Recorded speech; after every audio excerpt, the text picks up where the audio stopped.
welcome. Today we're journeying to Chile, a land of breathtaking contrasts, to share a story that truly embodies resilience and the power of human connection. The first thing a person notices about Chile is not a sound or a smell or even a single view, it is a shape. Even before I set foot in the country, I had seen it traced on a map, long and impossibly thin, clinging to the continent like a ribbon that refused to break free of the Pacific's breath. From the air descending toward Santiago, that shape stops being an abstraction and becomes something the body can feel, a narrow tether between mountain and sea, stretched along too great a distance for the mind to hold all at once. Long before this country bore its modern name, the land itself was already a corridor of extremes. The forces that shaped it were violent and patient in equal measure. The subducting Nazca Plate pushing beneath South America, the continental crust angling upward over millennia until the Andes rose like an endless spine. The Pacific hemmed one flank, the mountains guarded the other, and a geography was written that dictated everything that would come: culture, isolation, conflict, survival, and eventually nationhood. To the earliest inhabitants, peoples who moved before history took notice, Chile was not a single territory, but a chain of worlds. In the north, vast dryness shaped desert cultures, where the measure of life was ingenuity. In the center, river valleys offered gentler lands, cradling agriculture and permanence. Farther south, forests and rains replaced dust and dunes, and beyond even that lay a labyrinth of islands and archipelagos where land surrendered to ocean in fragments. What we now call one country was, for millennia, a bracelet of separate ecological universes. This narrowness created more than physical compression. It forged identities that existed vertically rather than horizontally. Other civilizations expanded outward into plains. Chile developed downward along latitudes, a nation stretched by climate itself. Later, the Spanish would see cities, ports, and valleys, but they could never fully loosen or reforge what geography had already carved. The idea of Chile was always going to be long before it was going to be wide. The length brought difficulty. Communication, control, and cohesion were challenges not of politics, but of physics. A single drought could starve a Northland settlement. Storms could isolate the South beyond reachable aid. Yet this same narrowness, this forced intimacy with natural barriers, created endurance. To live between sea and cordillera required flexibility in spirit as much as in craft. In this corridor of stone and salt and forest, an ancient logic formed. Survival is not spread outward, but downward, deeper, not wider. When the concept of a modern republic eventually emerged centuries later, it was not simply a line drawn by diplomats, but the formal recognition of this long, defiant tether of land already knit together by necessity. Chile became a country partially because its geography had already made it something that could not easily fracture. I feel that length the moment I leave the airport and watch the Andes follow me like a companion I did not choose but cannot escape. The mountains are not background scenery here. They are a constant presence, the world's most determined horizon. I cannot look east without seeing them, and somehow they make the Pacific feel closer too, as if I were walking down a hallway between two immense walls of breath and silence. Traveling north by bus, I began to understand the strange scale of the country in a bodily way, not a cartographic one. Hours roll by, then a day, and still the landscape changes only by degrees, tightening, thinning, stretching out. I am not crossing a country. I am traveling along it. No matter how far I go, I remain inside its narrowness, always caught between vertical limits, as if the land itself has been drawn taut, like a bowstring aimed toward the horizon. There is a sensation of movement without escape. In most places, travel means crossing outward, inland from the coast or uphill toward the plains. Here, movement feels like drifting through a vein held within walls. I can sense the uniqueness of this physiognomy in the silence of villages, in the way architecture either clings to slopes or flattens toward the sea, and the way roads hug ridgelines like cautious handwriting. At a viewpoint overlooking the Pacific, I realize the land is never truly wide enough to belong to itself. The ocean breathes directly into it. The mountains press against it. A person could walk from the surf to the foothills in a morning. That intimacy forces awareness of edge, of finish, of limit. Yet paradoxically, this is also a geography of vastness. Its length is a thread that seems to have no terminus, stretching out of sight not sideways but forward, always farther, always continuing, as if the country is a horizon disguised as territory. Even after only a short time, I feel what the first inhabitants must have learned not as fact, but as instinct, that here, land is not backdrop, but character. It reshapes the walker as much as the walker imagines reshaping a journey. I have not yet seen the desert, the lakes, the fjords, or the southern wildness, and yet I already sense that every change in latitude will feel like moving between epochs rather than miles.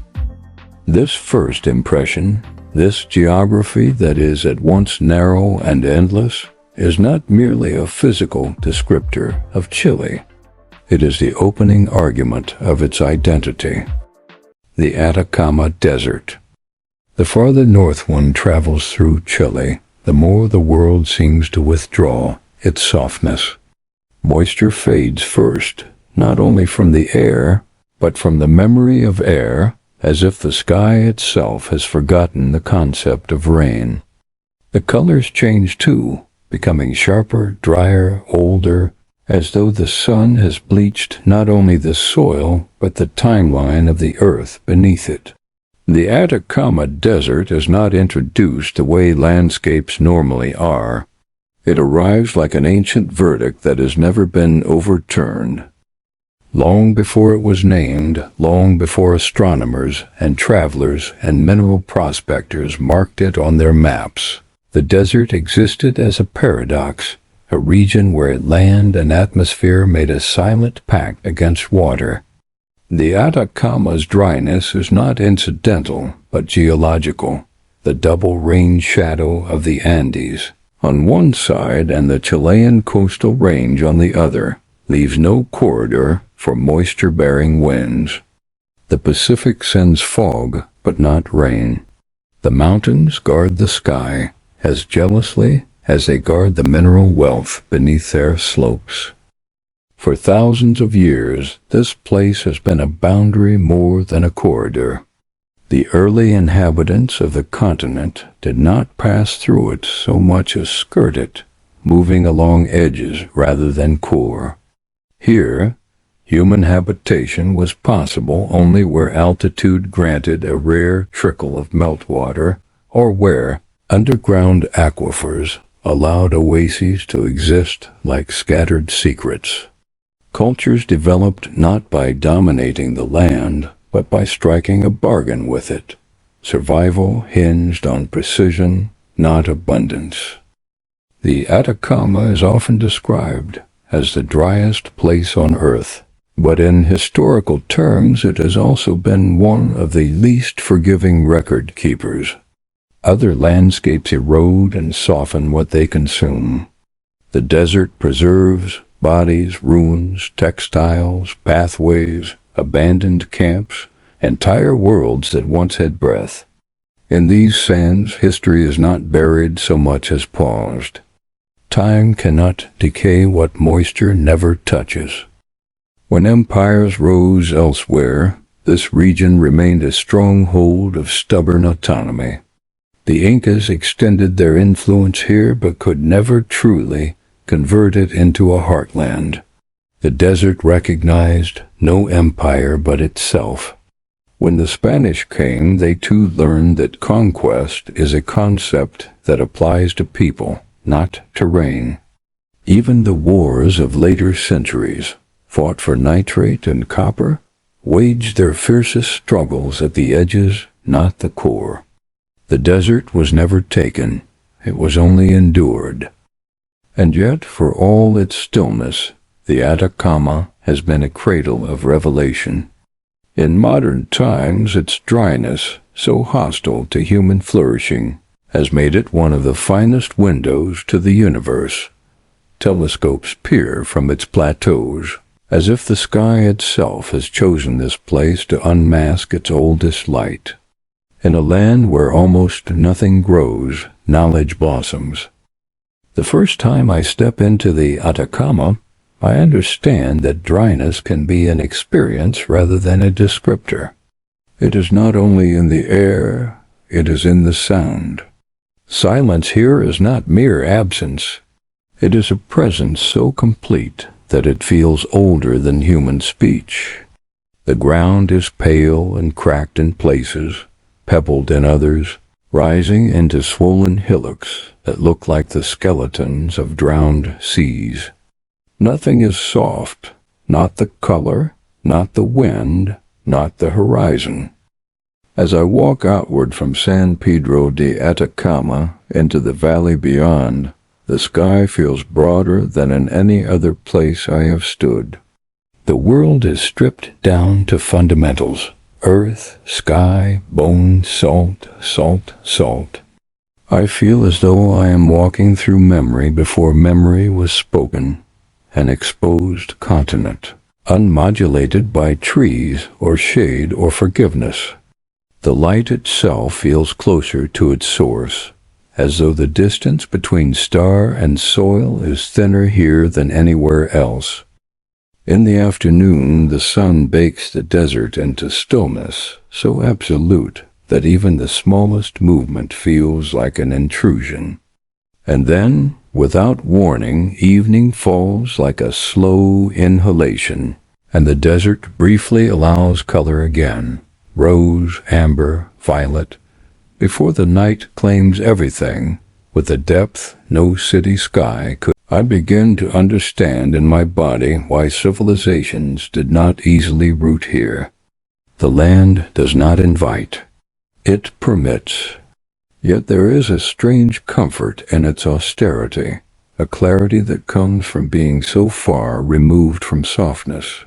The desert has the dignity of something that does not disguise itself. It refuses ornament. It offers nothing except truth in its most geologic form. At night, the stars come alive not as decoration, but as architecture.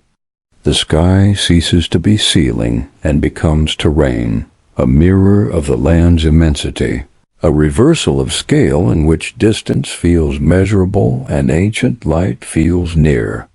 No photograph could ever translate the sensation that the universe is not above you, but around you. In this place I feel the continuity between the earliest watchers of these skies and myself. Nothing about the horizon has moved.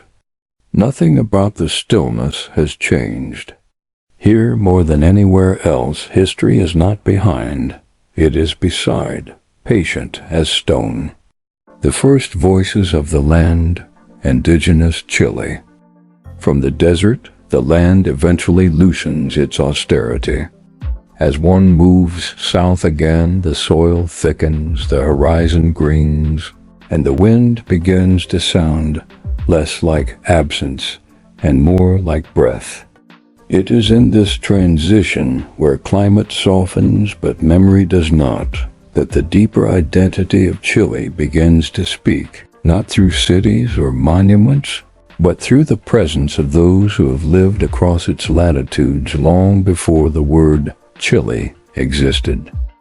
The story of this country did not begin with a flag, nor with colonization, nor even with agriculture. It began with movement, with humans learning to adapt themselves to geography rather than bending geography to their will. Across the long corridor of land, now called Chile, lived many distinct peoples. The Chanjas of the coast, fishing in desert coves where water was a prize of invention. The Aymara and Atacaminos of the north, living in the high-altitude plateaus. The Diaguita culture inland. The Chono and Kavasgar navigating the southern channels like mariners of labyrinths. But among them all, the Mapuche endured as a force of history rather than footnote. Mapuche means people of the land, and in this region, land was not territory. It was kinship, cosmology, continuity.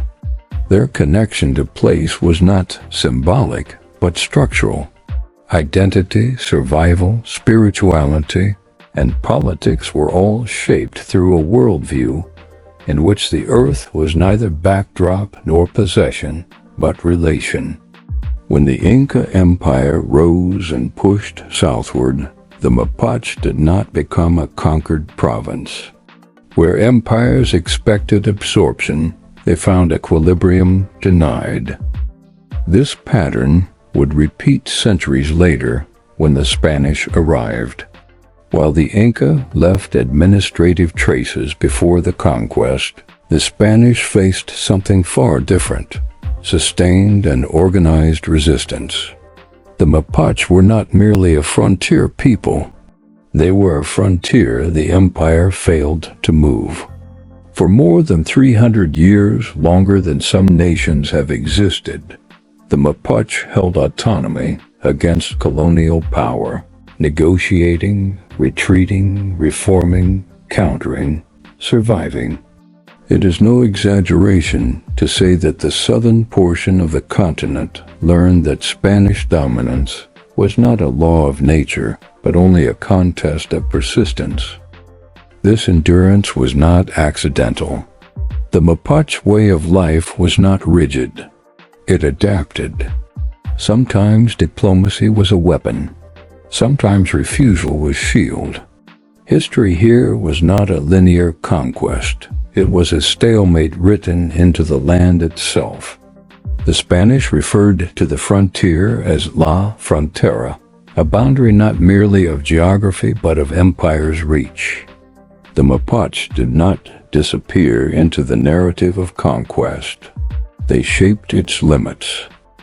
Time carried forward, and the flag of Spain eventually gave way to the flag of a republic. Yet statehood did not erase the older order of belonging.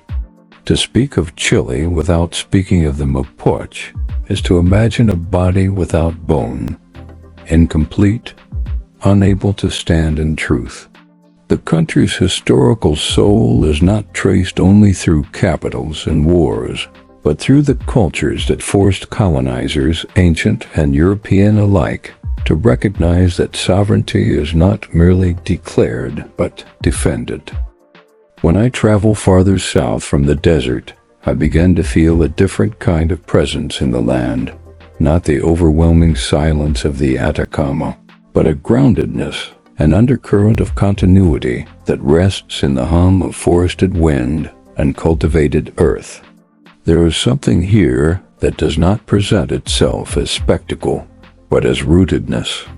Geography does not simply exist in this region, it remembers. Even without dialogue, without a single word exchanged, I feel the imprint of a people who never abandoned their relationship to place. Fields are laid out not as imposition, but as coexistence. Rivers seem less like resources than companions. The landscape is neither severe nor ornamental. It is inhabited spiritually as much as physically. The South is not merely greener, it is older in a lived sense. It becomes clear that this culture did not vanish into textbooks or ceremony. It persists in a quieter, more elemental register, not something displayed, but something continued. I notice not ruins, but presences, ways of moving through land rather than marking it, ways of being that are not derived from extraction or conquest, but stewardship. This realization reshapes how I perceive the country as a whole. The narrowness of Chile, once only a geographic curiosity to me, now feels like a vessel of memory, a place where history is not sealed behind glass, but woven into lived terrain. The Mapuche teach, even wordlessly, that identity begins not with nationhood, but with relation, with recognition of the earth as participant rather than. And here, traveling by footpaths and roadways that slip between wooded slopes and cultivated clearings, I see how history is not past. It is contiguous. The land does not divide ancient from modern. It stacks them, one inside the other, like sedimentary time. I am walking not beside history, but within it. In this region, I understand something I did not grasp in the desert. Chile is not stitched together merely by statehood, language, or policy, but by a much older continuity, a belonging that long predates borders. The land remembers, and through it, the people remain. Conquest, resistance, and the birth of a nation. Leaving the greened lands of the Mapuche behind, I travel further into Chile's central valleys, where rivers carve deep into the earth and cities cluster like punctuation along fertile plains. Here, the human footprint shifts, from subtle presence to imposed order. It is impossible to traverse this region without sensing the weight of history, the collision of worlds that ultimately gave rise to the modern Chile I am exploring today. In the 16th century, the Spanish arrived, crossing the Andes and navigating the Pacific coast in search of gold, glory, and dominion. Santiago was founded in 1541 on the banks of the Mapuche River, intended as a jewel of colonial administration. Yet even as cities grew, the promise of empire met constant friction. The land was not empty. Its people were not compliant. Indigenous resistance persisted, forcing settlers to adapt their strategies, build fortifications, and negotiate the rhythms of a land that refused to bend entirely to European design. Colonial life was a balancing act between imposition and adaptation. Spanish settlers established vineyards, churches, and towns that bore unmistakable European forms, yet they had to accommodate the realities of a geography defined by mountains, deserts, and rivers. Trade routes followed valleys. Agriculture conformed to microclimates. Architecture reflected the dual necessity of defense and function. Conquest was as much negotiation with nature as domination over people. This era left an indelible mark on Chilean identity. Language, religion, and governance were imported, yet over generations, they merged with indigenous practices in a form uniquely Chilean. Cultural syncretism was inevitable. Festivals, culinary traditions, and agricultural practices became layered with histories of resistance and adaptation. In essence, the colonial period was not merely a story of conquest. It was a story of dialogue, of tension, and of slow, uneven. By the early 19th century, the seeds of autonomy were already germinating.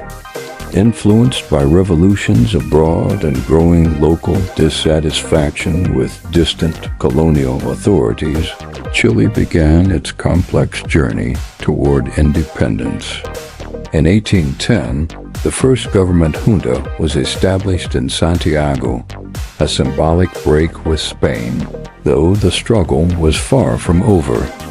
Battles, political intrigue, and fluctuating loyalties defined the subsequent years, culminating in formal independence in 1818 under Bernardo O'Higgins, one of the founding figures of the nation. Independence was more than political. It was existential. Chile had to reconcile centuries of colonization with a desire for self-determination, while negotiating relationships with the indigenous population and the challenging land itself. Geography again played a central role. The Andes were both barrier and protector, isolating the new republic from external threats while demanding internal cohesion. In essence, the nation's physical form mirrored the political and cultural task of holding disparate regions together under a shared identity. Walking through Santiago today, I feel the pulse of these layered histories. Colonial architecture with its whitewashed walls, red tiled roofs, and stone courtyards stands alongside modern skyscrapers, evidence of both continuity and change. The streets trace patterns laid centuries ago, while plazas host a populace largely unaware of the battles and negotiations embedded beneath the cobblestones. Yet, if one pauses, if one allows the imagination to wander, the city is alive with echoes. The footsteps of settlers, the whispers of indigenous peoples resisting displacement, the fervor of independence fighters dreaming of a nation that could exist on its own terms. I take a long walk along the river that threads through Santiago, noting how the city's growth is guided by the land itself. Even in urbanity, geography dictates movement. Hills channel wind. Rivers define neighborhoods, mountains loom constantly in the east. In traveling this landscape, I feel the dialogue of centuries, the imported Spanish forms conversing with native patterns, colonial rigidity softened by lived adaptation, modern energy layered atop history. Beyond Santiago, venturing into the countryside, the traces of independence-era battles appear less in monuments than in the land itself. Valleys, passes, and strategic ridges once crucial to military maneuvers now serve as vineyards, farms, and trails for hikers. Standing on these slopes, I sense the delicate balance between geography and history. Chile's identity has always been written not only in the decisions of humans, but in the language of rivers, mountains, and plains. Traveling through these spaces, I am reminded that independence was never solely political. It was experiential. It involved mastering terrain, understanding climates, and negotiating daily survival under shifting governance. The past is tangible here. I can trace the alignment of old roads, the layout of colonial towns, and the distribution of agricultural settlements, and feel the story of how Chile emerged from conquest into sovereignty. Even as I walk among present-day citizens, markets, and quiet vineyards, the land reminds me that history is never entirely behind us. It persists in the patterns of human settlement, the contours of streets, the rhythm of commerce and cultivation. Independence did not erase colonial influence, nor did it nullify indigenous presence. Rather, it layered a new narrative atop enduring physical and cultural landscapes. In traveling these valleys, I feel the persistent duality of Chilean history. the tension between old and new, between indigenous roots and colonial imposition, between struggle and these tensions are no longer fought with swords or guns, but they remain inscribed in the land itself, a reminder that Chile's identity, like its geography, is narrow yet enduring, compressed yet expansive, both temporal and eternal. Mountains and wilderness, the Andes and Patagonia. Leaving the cultivated central valleys behind, I began to feel the landscape assert itself in ways the desert and plains never did. The air grows thinner, colder, and carries a scent of stone and ice. Chile's spine, the Andes, rises to dominate the horizon, an unbroken presence that both divides and defines the nation. Traveling southward, the mountains shift from familiar peaks to jagged glaciers, and eventually Patagonia opens like a wilderness that seems older than the idea of time. Historical lens, the Andes as barrier and identity shaper. The Andes have always been more than a backdrop. They are an agent of history. From the earliest human settlements, they shaped movement, trade, and survival. High passes determined which groups could interact and which remained isolated. The snow and glaciers dictated the rhythm of life, forcing societies to adapt to extremes. During the Inca expansion, the mountains marked the southern limit of imperial reach. Later, Spanish conquistadors learned that geography could be as formidable as any army. The Andean barrier slowed colonization, isolated communities, and created pockets of resistance that persisted for centuries. Even after independence, the Andes continued to influence Chilean identity. They were both a literal and symbolic boundary, a line separating Chile from neighboring nations and a metaphorical spine sustaining national character. In literature, poetry, and folklore, the mountains embody endurance, isolation, and awe. Their peaks are markers of ambition and perseverance. Their valleys, sites of struggle and survival. Chile's history is inseparable from these ranges, for they have determined movement, settlement, and the contours of both conflict and cooperation. Historical lens, Patagonia, the southern frontier. Further south, Patagonia is a land where human history has always been episodic. Nomadic peoples like the Tehuelche and Kaveskar traversed the fjords, islands, and steppe-like plains, mastering navigation in landscapes hostile to permanent settlement. European explorers arrived only centuries later, encountering a world largely untouched by large-scale agriculture or colonization. Patagonia represented a frontier of freedom and isolation where the land dictated human behavior and not vice versa. It became a canvas for myths, tales of endurance, and, later, scientific exploration, a place where humans observed nature rather than conquered it. Colonial powers and early republics rarely ventured far into Patagonia. The southern regions remained, for centuries, an almost mystical realm, a liminal space where the natural world operated independently, enforcing humility and respect. For Chile, Patagonia symbolized both challenge and identity, a reminder that the nation extended beyond arable lands and cities into vast, untamed wilderness. Travel lens, present day, the Andes. I crossed the central Andes by road, each switchback a reminder of the mountain's vertical insistence. I feel the altitude in my lungs, the chill of the wind on my skin, the overwhelming scale of stone rising in front of me. From the windows of a bus, rivers plunge in glacial blue, and peaks pierce clouds like eternal sentinels. I understand why so many generations viewed the Andes as both protector and challenge. They imposed discipline on every step, humility on every traveler. Walking along trails that follow ancient Inca routes, I sense continuity with the past. The roads, though modernized, still echo the geography that guided movement centuries ago.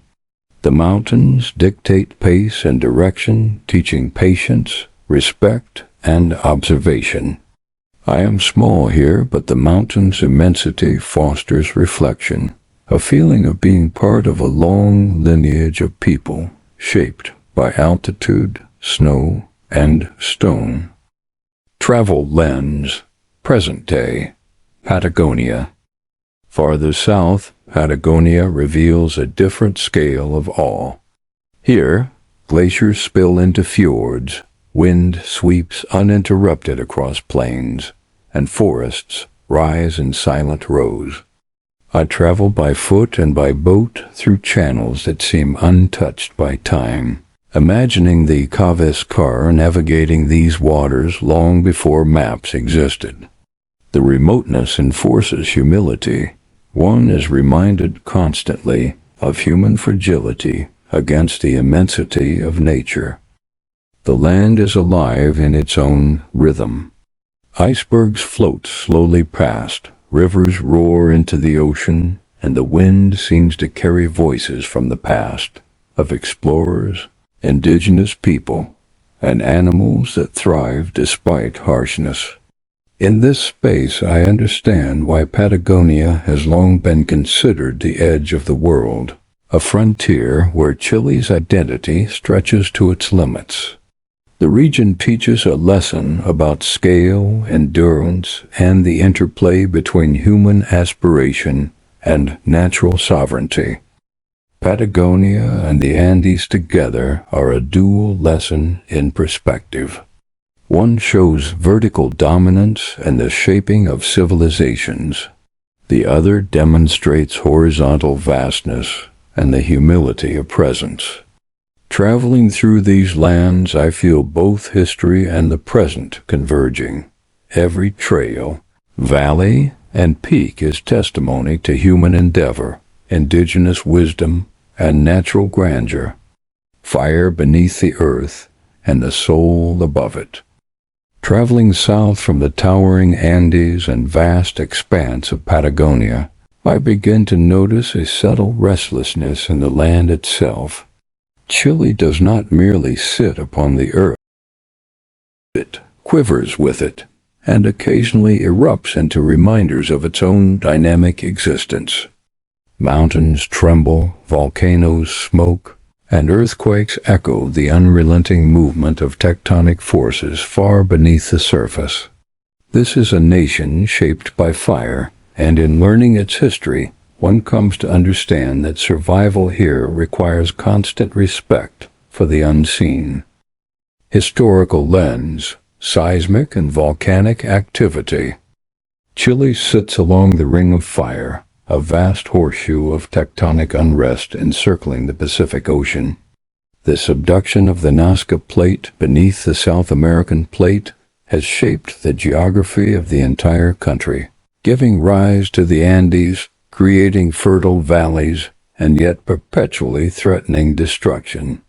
Throughout history, earthquakes have toppled settlements, reshaped towns, and forced communities to rebuild, teaching generations the impermanence of even the most carefully constructed cities. Volcanoes, too, have been both bane and lava flows and ash storms have devastated lives. Yet volcanic soil has provided unmatched fertility for agriculture and vineyards.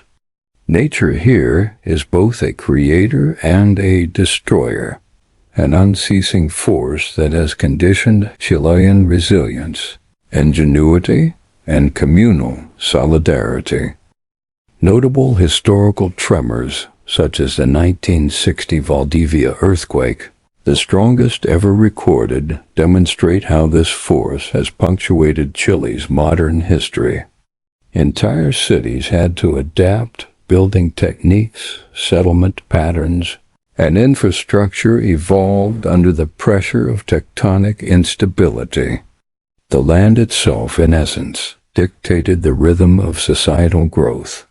Chilean identity, forged under these conditions, reflects the necessity of preparedness, endurance, and a keen awareness of the environment's duality, beauty intertwined with danger.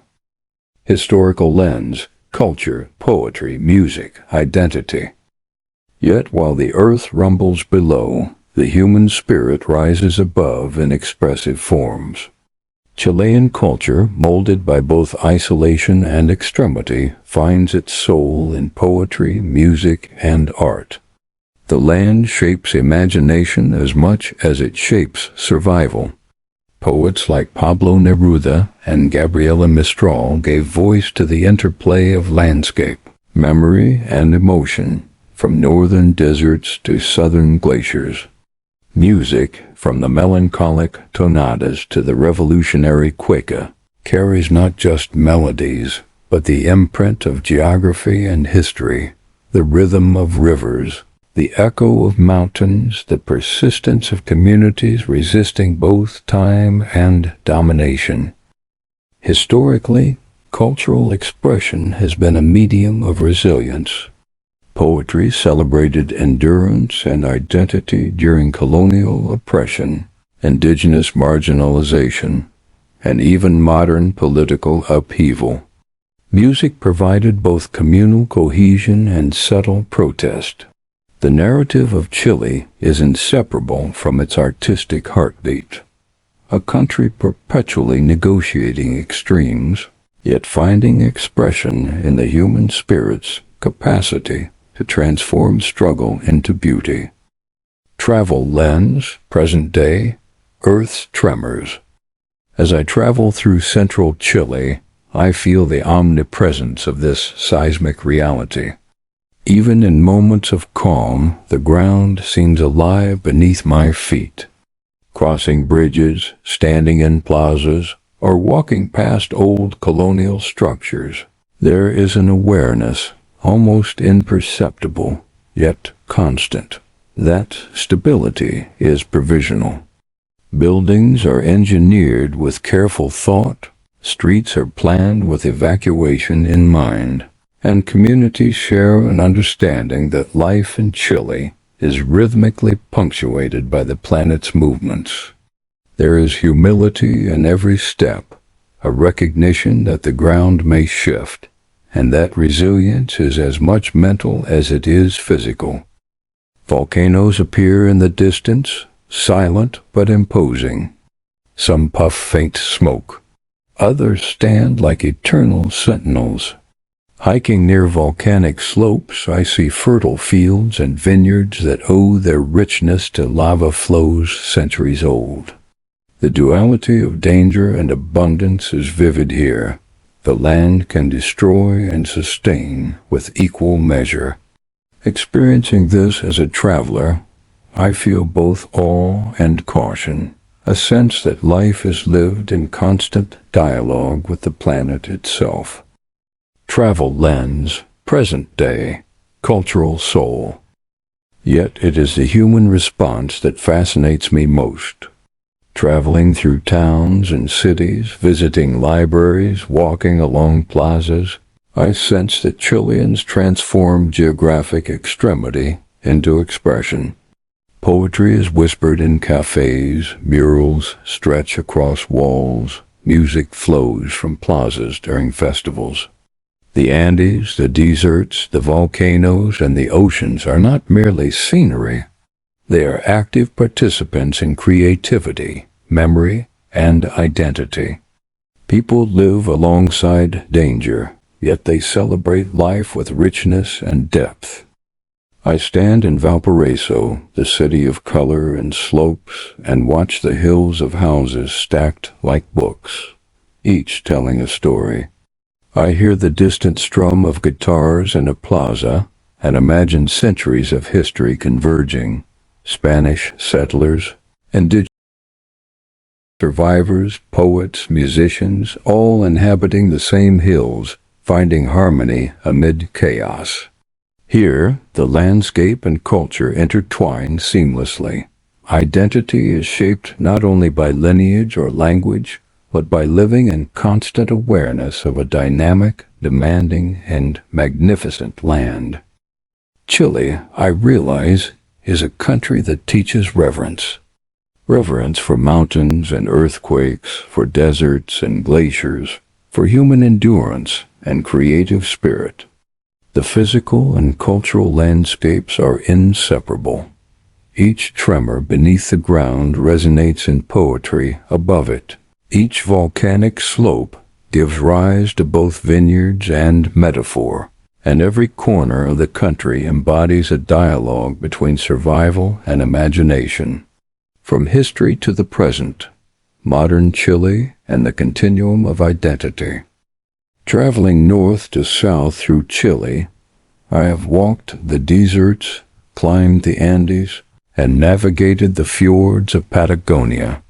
I have felt the tremors beneath the earth and the whisper of poetry in plazas.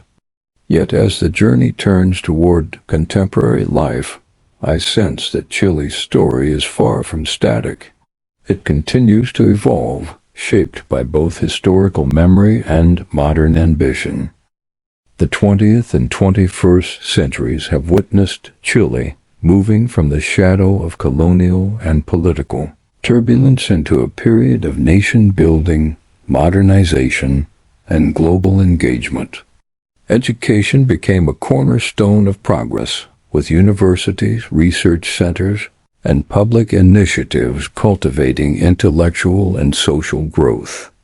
Literacy campaigns, scientific exploration, and cultural investment allowed Chile to reconcile its past with its aspirations, creating a citizenry capable of reflecting critically on identity, politics, and the environment. Democratic development, though periodically interrupted by upheaval, has become a defining feature of modern Chile. The struggle for human rights, political participation, and inclusion echoes the enduring lessons of centuries past. Resilience, negotiation, and adaptation remain essential. Indigenous voices, once silenced or marginalized, increasingly contribute to public discourse, reconnecting the country with its deeper roots while shaping policy and cultural understanding. Modern Chile balances between honoring its past and navigating contemporary challenges, a task that mirrors the complexities of its geography. Chile's global presence has expanded alongside its internal growth. The country participates actively in international trade, scientific research, environmental conservation, and cultural exchange. Yet even as Chile engages with the world, it remains tethered to its distinct landscapes. The deserts, mountains, forests, and oceans continue to shape its economy, lifestyle, and artistic imagination. Geography remains inseparable from governance, identity, and aspiration. Walking through Santiago's modern avenues, I see a city alive with contradictions and possibilities. Glass towers shimmer beside colonial facades. Street art converses with murals of national heroes. Cafes bustle with students, travelers, and locals, each absorbed in the rhythm of contemporary life. Buses traverse hills and valleys, and the metro hums beneath the city like a hidden river, linking neighborhoods shaped by history and expansion alike. Traveling south to Valdivia, Concepcion, and Temuco, I observe how communities integrate their past into everyday life. Markets display foods rooted in indigenous and colonial traditions. Public festivals celebrate both modern achievement and historic memory. Museums and libraries preserve centuries of political, artistic, and cultural struggle. The land, with its mountains, rivers, and seas, continues to influence daily rhythms, yet the people navigate it with technology, infrastructure, and civic engagement that reflect both continuity and change. Even in remote regions of Patagonia and the far north, Chile's modern transformation is evident. Small towns now have schools, connectivity, and sustainable initiatives that respect the environment while facilitating progress. Once remote and forbidding, are now sites of research, tourism, and education, spaces where humans learn, adapt, and coexist with nature rather than dominate it. The juxtaposition of history and innovation forms a living narrative, one that I feel intimately as a traveler. As my journey ends, I realize that Chile is defined less by discrete events than by the continuity of adaptation to land, climate, history, and culture. To the glaciers of Patagonia, from the resistance of indigenous peoples to the birth of a republic, from seismic tremors to poetic expression, Chile demonstrates that identity emerges at the intersection of geography, human agency, and creative resilience. Traveling through the country, I experienced Chile as a layered narrative, where past and present coexist in every valley, coastline, and city. The Andes rise as guardians of history. The Pacific stretches endlessly, a constant reminder of openness and distance. Deserts teach patience and clarity. Forests instill reflection. The people, shaped by centuries of challenge and adaptation, embody creativity, endurance, and a profound sense of place. Ultimately, Chile's story is neither linear nor simple. It is a living tapestry where natural forces and human endeavor intertwine. Modern institutions, culture, and global engagement are extensions of centuries of negotiation with geography, colonization, indigenous heritage, and the relentless motion of the earth beneath. Every journey through Chile, whether by foot, vehicle, or imagination, reveals a nation that is at once ancient and modern, harsh and poetic, fragile and enduring. As I leave, walking toward the Pacific coast one last time, the country's shape returns to my consciousness, long, narrow, impossibly stretched between extremes. But now it carries more than geography. It carries centuries of survival, struggle, artistry, and vision. Chile, I realize, is not merely a country to traverse. It is a story to inhabit. Chile stretches before the eyes and the soul, a land of extremes and whispers, of fire and ice, of silence and song. Its mountains, deserts, and seas carry the memory of those, and its people continue to write its story with resilience and poetry. To leave Chile is not to finish a journey, but to carry its landscapes, its history, and its spirit within, a country that lingers long after the last step. Thank you for joining us on this inspiring exploration. We hope this story resonates with you.